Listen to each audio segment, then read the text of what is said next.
হ্যালা। আরে আমি আমি কথা বলছি। আরে আমি বেবো বলিউড থেকে বলছি। আরে চেনো না, চিনে নেবে, একটু কথা বলো। আরে আমি অচেনা নই, তুমি বেবোকে চেনো না বলিউডের? আরে কথা বললেই তো চেনা হয়ে যাবে। আরে ধুর, রেখে দিল ফোনটা মুখের ওপর। সময় কাটছে না, ভাবলাম একটু উল্টোপাল্টা নাম্বারে ফোন করে একটু কথা বলি। দূর। বৌদি বৌদি, ওই চলে এসছে জ্বালাতে। দে এলাম চলে। হ্যাঁ, তোর তো শকুনের মতো সব বাড়ি বাড়ি ঘুরে বেড়ানোটাই কাজ। মোটেও না, আমি এসেছি পিকনিকের টাকা দিতে।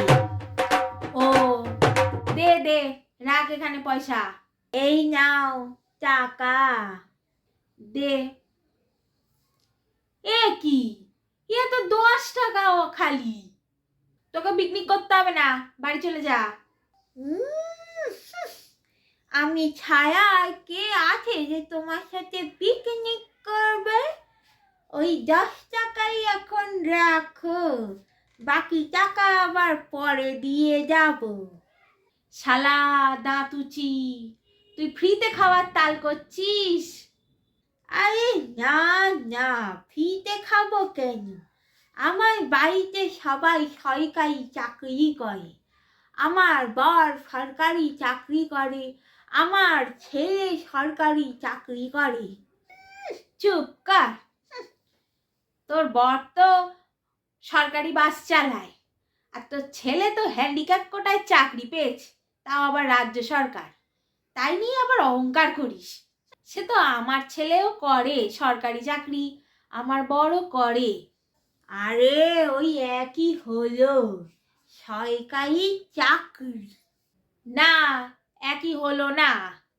তুই তো আবার রাজ্য সরকার আর কেন্দ্র সরকারের মধ্যে পার্থক্য বুঝিস না। আমার বর আর ছেলে করে কেন্দ্র সরকার চাকরি, আর তোদের হচ্ছে সব রাজ্য সরকার।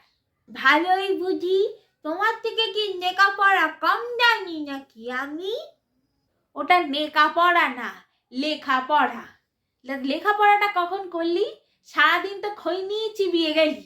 স্কুলে গিয়েও হাততালি দিয়ে দিয়ে খৈনি মাখতি, সেই খৈনি খেতে খেতে এরকম করে ঠোঁটটা তুলে খৈনি ঢোকাতে গিয়ে তোর তো দাঁতটাই উঁচু হয়ে গেল।